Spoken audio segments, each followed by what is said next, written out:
네, 오늘 말씀의 제목은 존엄성과 설계에 근거하여 주와 함께 달려가리이다 라고 하는 제목입니다. 이 제목이 상당히 어렵죠? 네, 너무 어렵죠? 그래서 앞부분은 제가 합니다. 여러분들이 뒤에 주와 함께 달려가리이다 외치시면 됩니다.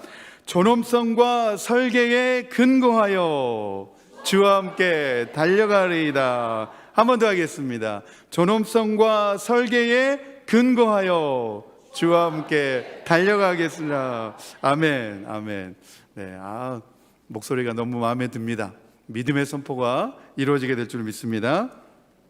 오늘은 이제 챕터 세 번째입니다. 이전에라고 하는 그런 이제 단락인데, 이제 어제 말씀을 듣고 제 아내가 돌아가면서 아니 인간다움에 대해서 좀 더 설명을 해줘야지 그렇게 끝나면 이게 어려워가지고 성도들이 이해는 제대로 할 수 있겠냐, 목사님이니까 다 알고 있으니까 그런 이야기 하지만 듣는 성도들은 처음 들어가지고 잘 모른다, 인간다움이 도대체 뭐냐 저에게 막 따지더라고요.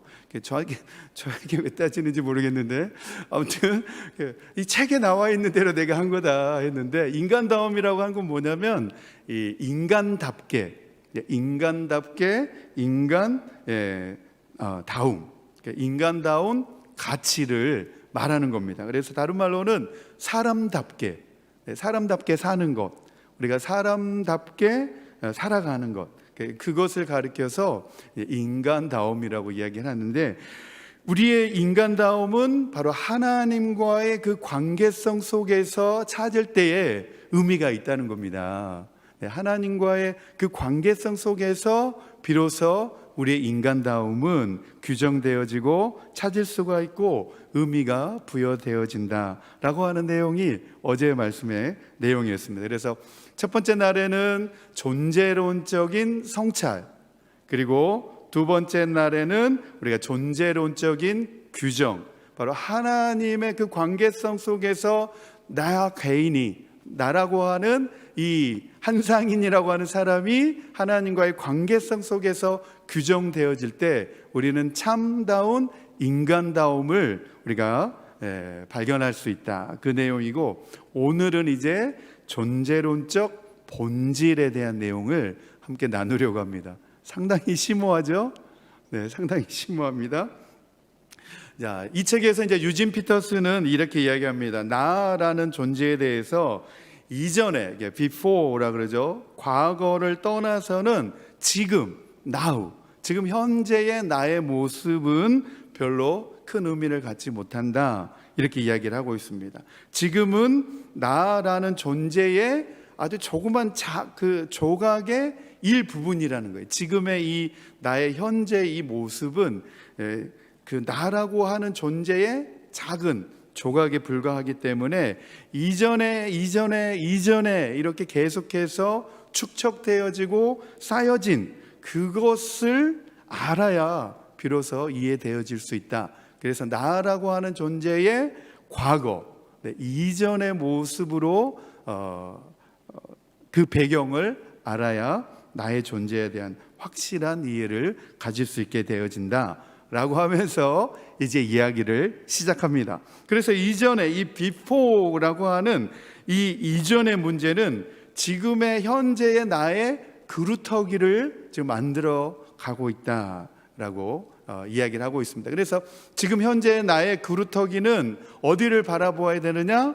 이전에, 나의 이전에로 돌아가야 된다, 이렇게 이야기를 하고 있습니다. 그래서 지금의 우리는 이전에 쌓였던 이런 축적을 통해서 지금의 나의 모습으로 지금 살고 있는데, 우리가 뱃살만 쌓이는 것이 아니라 우리의 과거의 단계를 거쳐서 지금의 나라고 하는 존재가 지금 살아가고 있다는 거죠. 지금의 나라고 하는 존재가 지금 살고 있다는 거죠. 여러분은 지금 저의 모습을 지금 현재의 모습만으로 바라보고 계시지만 저의 과거는 잘 모르시잖아요. 그렇죠? 지금 서 있는 저의 현재의 모습만 여러분들이 지금 바라보고 있지만, 사실은 저의 이전에 이런 여러 가지 단계를 거쳐오면서 오늘의 나가, 지금의 저의 모습이 이렇게 만들어진 거죠. 자, 제가 이제 어제 계속 이제 하늘창고 대리 좀 이야기하면서 이제 하나님 앞에 이제 기도 응답받는 이야기들을 계속 나누었는데, 오늘은 하나님의 기도 응답받게 되어졌던 그 비결을 여러분들에게 누설을 해보려고 합니다. 청기 누설입니다. 제가 이제 신학생 1학년 때 학교 서점에 가서 책을 이제 고르고 있었는데, 제 눈에 띈 책이 있었습니다. 그 책이 바로 이 제목이었습니다. 5만 번 기도 응답받은 조지 뮬러. 아시나요? 읽어보셨나요? 예. 5만 번 기도 응답받은 조지 뮬러. 이 책이 이제 제 눈에 딱 들어오면서 이 책을 제가 구입하게 됐습니다. 그리고 이제 제 기숙사 방에 와서 이 책을 읽기 시작했습니다. 읽으면서 제가 그 책을 단숨에 다 읽고서 제 마음속에 그런 소원을 가졌습니다. 주님, 저도 조지 뮬러와 같이 기도 응답받고 싶어요. 조지 뮬러와 같이 저도 기도 많이 응답받고 싶습니다. 한국의 조지 뮬러가 되고 싶습니다. 저도 모르게 그렇게 이제 기도를 했습니다.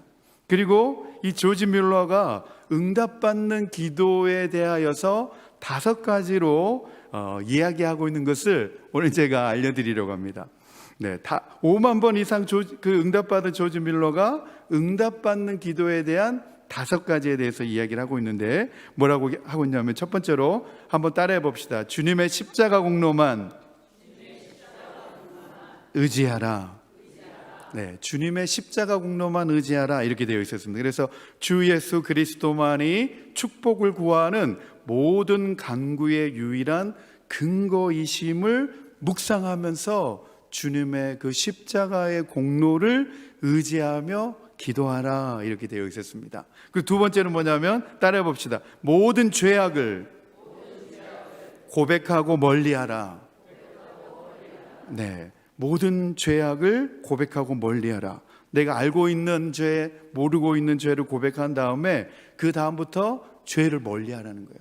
죄를 멀리하고 우리 마음에 죄악을 품으면 주님께서 그 죄악 때문에 주님과의 관계가 단절되어져서 우리가 기도해도 하나님이 듣지 않으신다라고 하는 거예요. 그래서 내가 알고 있는지 모르는 죄 다 주님 앞에 회개하고 그 다음부터 죄를 멀리하라, 이렇게 조언하고 있습니다. 세 번째로는 따라해 봅시다. 약속의 말씀을 확증으로 믿으라.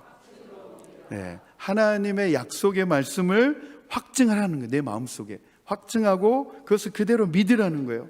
하나님의 약속의 말씀을 하나님의 이 맹세에 의해서 우리에게 확증해 주신 말씀이기 때문에 그걸 믿으라는 거예요. 그냥 믿으라는 거예요. 하나님이 이것을 우리에게 보증해 주시고 확증해 주신 말씀이기 때문에 그대로 믿으라는 거예요. 그래서 하나님을 믿지 않는 것은 그렇게 말씀하신 분을 거짓말쟁이로 만든다는 거예요. 그래서 하나님을 믿고 그 하나님의 맹세를 깨트리지 말라는 거예요.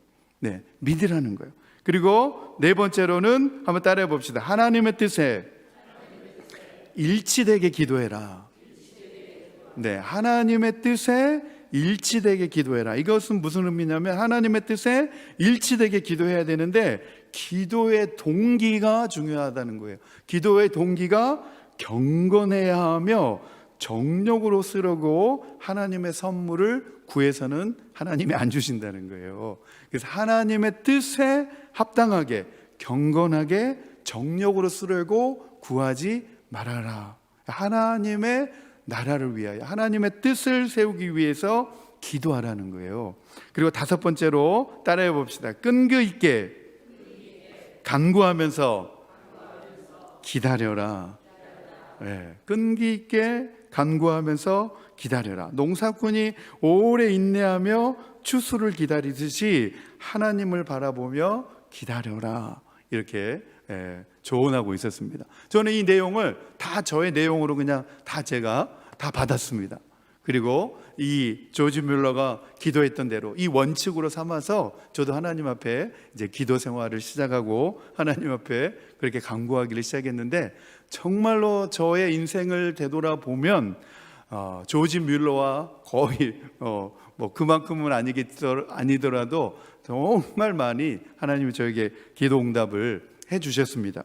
제가 이제 어제 신학교 공부하는 과정들 하나님이 다 이제 도와주셔서 마칠 수 있다고 이야기를 했지 않습니까? 하나님의 은혜로 이제 제가 학부 과정을 다 마치고 서울로 이제 상경을 해서 신학대학원 과정까지 다 이제 마쳤습니다. 그러니까 신학대학원 과정까지 마치면 이제 목사 안수를 받을 수 있는 자격이 이제 주어지는데 제 마음에 고민이 하나 들어왔습니다.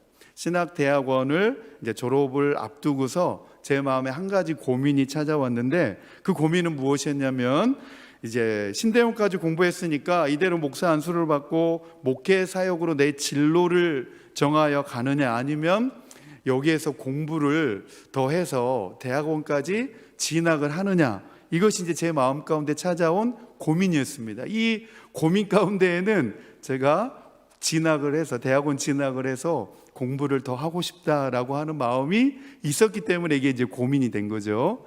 그래서 이제 어떻게 하면 좋을까 이제 이렇게 고민하다가 저는 사실 이제 학구열에 불탄 학생입니다.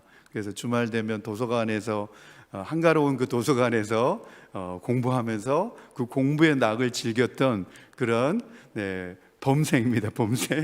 범생이어서 그래서 이제 많은 분들이 이제 도서관에 가면 저를 만날 수 있기 때문에 이제 저를 놀렸습니다. 너는 나중에 교수가 되라 이러면서 이 교수가 되란 말이 그때 당시로는 거의 뭐 저주와 같은 우리 신학생들 사이에서는 뭐 저주와 같은 그런 말이었는데 아무튼 그 정도로 이제 제가 공부하는 거를 너무 좋아해서 하나님 앞에 이제 이것을 놓고 진지하게 기도해야 되겠다. 그래가지고 이제 장로의 신학대학교에 이제 가보면 한경직 기념 예배당이라고 아주 예쁘게 잘 지어놓은 예배당이 있습니다. 원형으로 지어가지고 너무 예쁩니다.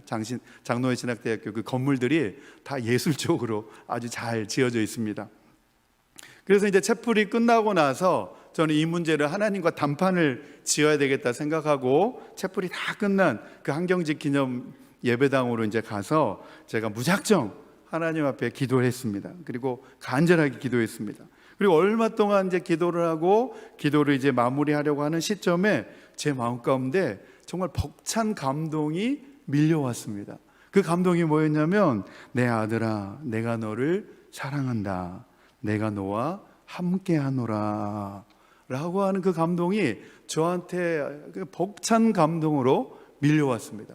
그래서 이 벅찬 감동이 저는 기도의 응답이다 라고 확신하고 그 감동을 받고 그 길로 대학원 사무실이 있는 그 사무실로 가서 대학원 이제 입학 원서를 제가 받아들고 이제 작성을 해서 바로 이제 제출을 해서 이제 지원을 하게 된 겁니다. 그리고 이제 제 마음 가운데 그런 생각을 이제 가지게 되었습니다.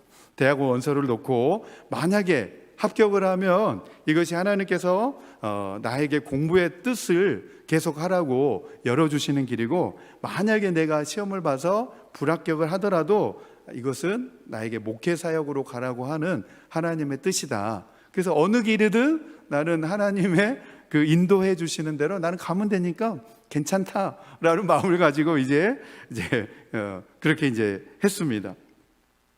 그래서 이제 여러분들이 또 아실는지 모르겠지만 이 장로회 신학대학교는 들어가기가 너무 힘듭니다. 신대원 들어가기도 기본은 삼수를 해야 들어갈 수 있다라고 할 정도로 상당히 입학하기가 힘든 학교입니다. 그래서 뭐 서울대, 연고대, 뭐 서울에 있는 알아주는 학생들이 다 지원을 하기 때문에 상당히 신대원 들어가기가 힘든 학교인데 이제 대학원은 학생들을 많이 뽑지를 않아요. 그 각 과마다 많이 뽑아야 뭐 12명. 그러니까 이제 그 관문이 더 좁은 거죠. 더 좁은 관문이 이제 대학원 과정인데 그래서 이제 제가 이제 대학원 과정을 이제 지원하고 이제 시험을 치렀는데 합격했을까요? 떨어졌을까요? 네? 네, 이쪽이 반반 나뉘네요. 합격했을까요? 떨어졌을까요? 네, 합격했으니까 이 자리에 있었겠죠. 합격을 했습니다. 네, 너무나 뛸 듯이 기뻐가지고 내 생애에 그렇게 기뻐했던 적이 없었던 것 같습니다. 세상을 다 얻은 것처럼 너무나 기뻤습니다. 왜 이렇게 기뻤을까요? 이것이 내가 기도했던 하나님의 기도 응답이었으니까. 할렐루야. 나는 기도 응답 받았다고 하는 이 사실이 너무나 기뻤습니다. 하나님이 나의 기도를 응답해 주셨구나 하고 한 그 사실, 그리고 이 대학원에 합격해서 이제 계속해서 공부를 할 수 있겠다라고 하는 그 설렘과 동시에 너무 기뻤습니다. 그런데 이제 마냥 기뻐할 수만은 없었습니다. 왜냐하면 대학원을 이제 한 2주 이제 정도 후에까지 이제 등록을 해야 되는데, 그때 당시에 제가 등록금이 없었습니다. 합격은 했는데 등록금이 없었던 거예요. 그래서 이제 등록금이 그때 당시에 대학원 등록금이 한 300만 원 정도 됐었는데 제 통장에는 그만큼의 돈이 없었습니다. 그래서 이제 기도를 다시 했습니다. 하나님이 이제 합격을 해 주셨는데 하나님이 등록금을 어떻게 좀 해결해 주시면 안 되겠습니까? 저에게 있는 돈은 이거밖에 없는데 이거 가지고는 등록을 할 수가 없습니다. 하나님 어떻게 좀 도와주세요. 어떻게 좀 해결을 해주세요. 그렇게 이제 계속 기도하는데 한 주일이 지나도 아무런 일이 없는 겁니다. 그래서 이제 한 주일 지나서 이제 한 주일 남았는데 이제 누구에게 돈을 좀 빌려달라고 좀 알아봐야 되나, 이제 그런 생각이 이제 조급함으로 이제 찾아오기 시작하더라고요. 그래서 누구에게 이제 빌려볼까, 누구에게 좀 빌려달라고 알아볼까. 그러면서도 선뜻 자신이 안 생기는 거예요. 이 돈을 좀 빌려달라 이 말이 입에 떨어지질 않는 거예요. 그래서 할 수 없이 이제 또 하나님 앞에 기도를 하고 있었어요. 그리고 이제 마지막 날이 된 겁니다. 네, 등록금 마감일이 이제 된 거죠. 근데 그날 아침까지도 이제 새벽 예배 마치고 이제 기숙사에 돌아왔는데 아무런 일이 생기지는 않았습니다. 그런데 이제 제 마음에 변화가 생긴 거죠. 제 마음에 어떤 변화가 생겼냐면, 등록 마지막 날까지도 이런 뾰족한 해결책이 안 나오니까 제가 그동안 입학금 해결하려고 애타는 이런 마음을 조금씩 내려놓기를 이제 시작을 했습니다.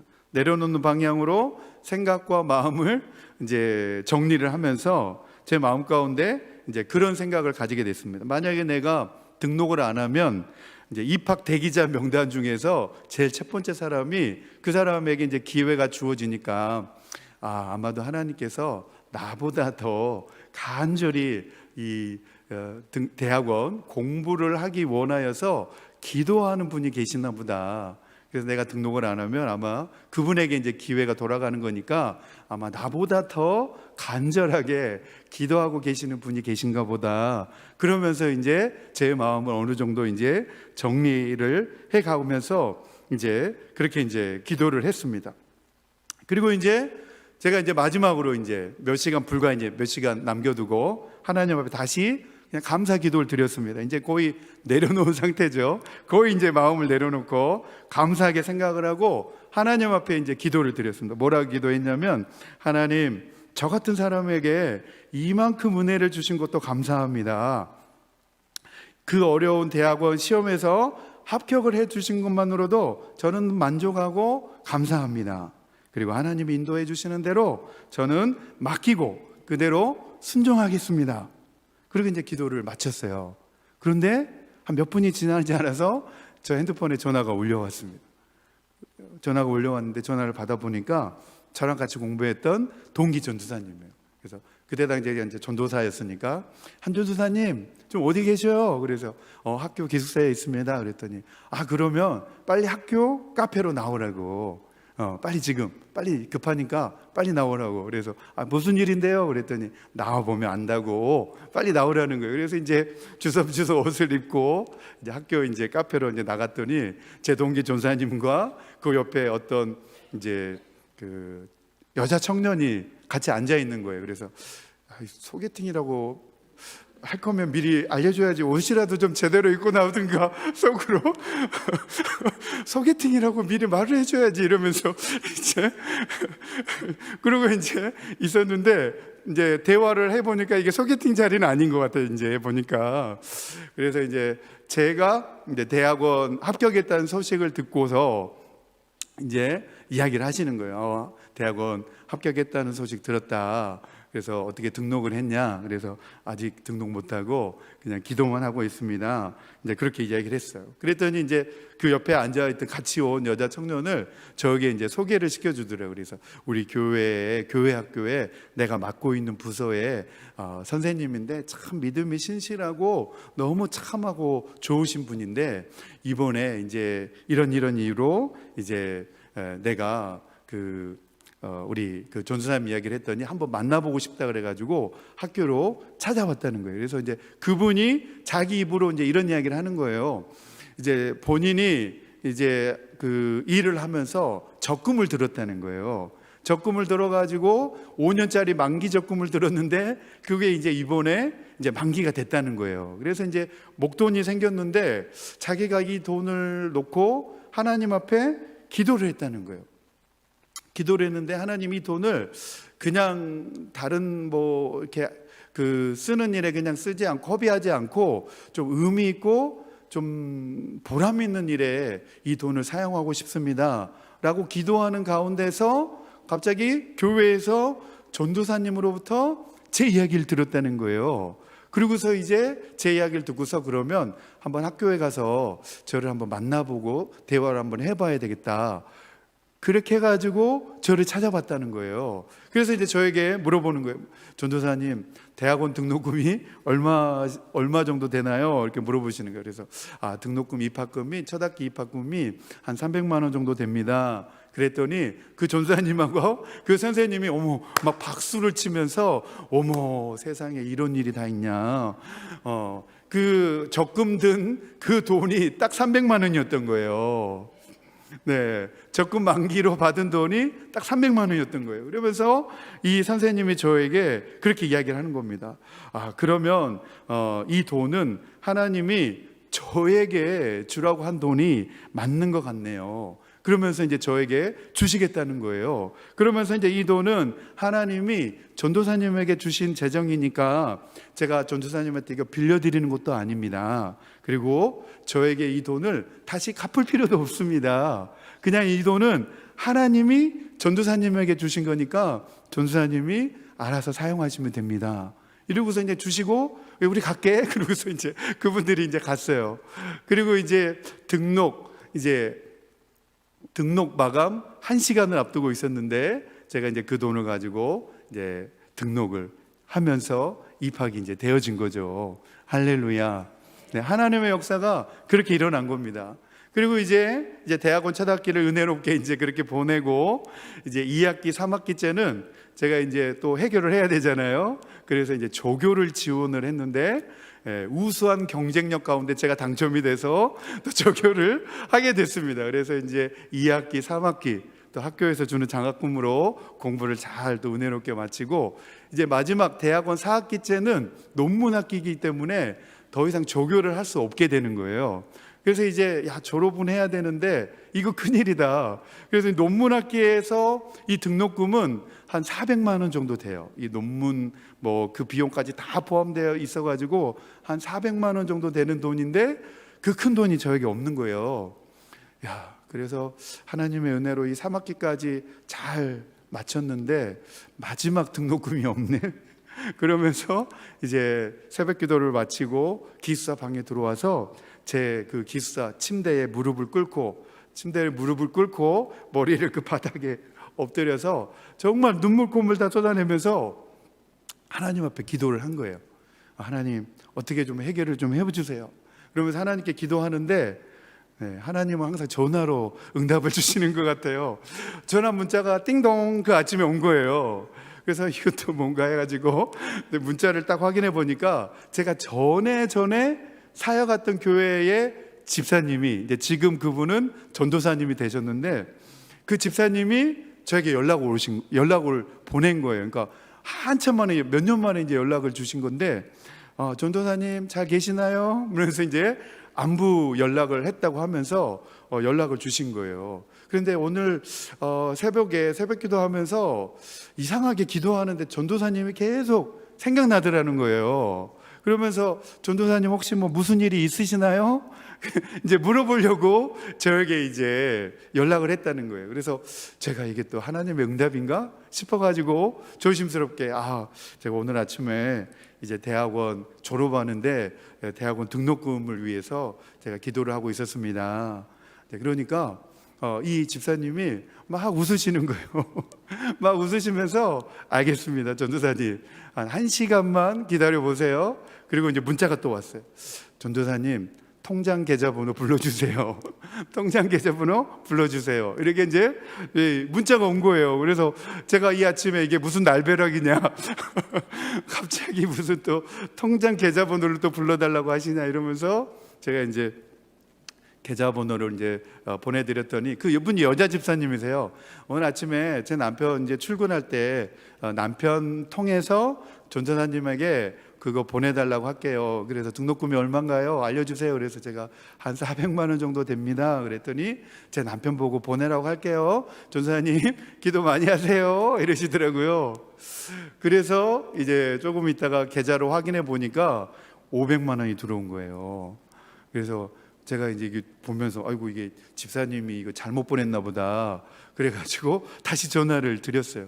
아니 제가 400만 원이라고 했는데 500만 원이 들어왔어요. 이게 집사님이 이게 잘못 들어온 것 같아요. 그랬더니 집사님이 또 막 웃으시는 거예요. 아니 전도사님 그거 400만 원 그거 등록금 내고 손가락 빨고 계시려고 그러세요? 그러시는 거예요. 전도사님 손가락 빨고 계시면 안 되잖아요. 왜 그러시는 거예요? 그래서 그분들을 통하여서 또 대학원 졸업을 제가 은혜롭게 또 잘 하게 되었습니다. 그런데 저의 간증이 여기서 끝나는 게 아닙니다. 내일도 계속됩니다.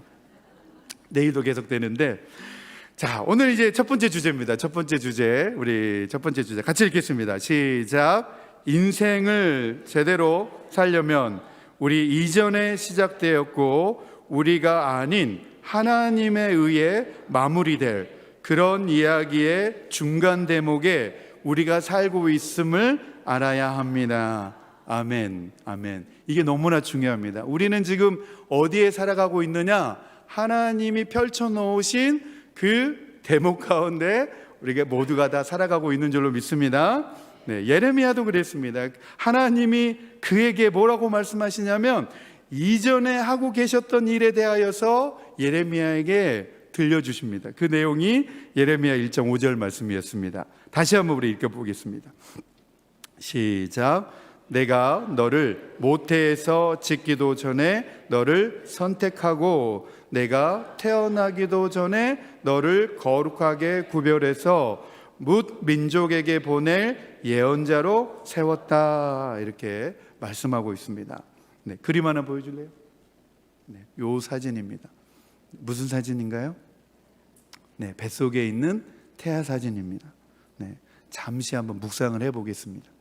네, 뱃속에 있는 태아가 너무 귀엽죠? 네, 이 태아는 지금 무슨 생각을 하고 있을까요? 네, 잠시 한번 우리 묵상을 해보겠습니다.